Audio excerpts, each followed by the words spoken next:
Hello guys, in this video we will see how to download and install Google Chrome on Windows 11 operating system. By default, the web browser comes with Windows 11 is Microsoft Edge. So to install it, open Microsoft Edge, then go to google.com, then search for download Google Chrome. Then click on download Google Chrome, then click on download Chrome, then select accept and install. See, it has downloaded. Now click on Chrome setup.exe file.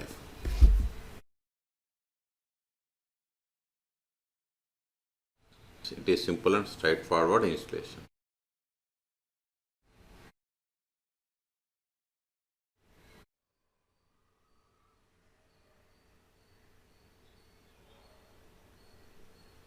See, we have successfully installed.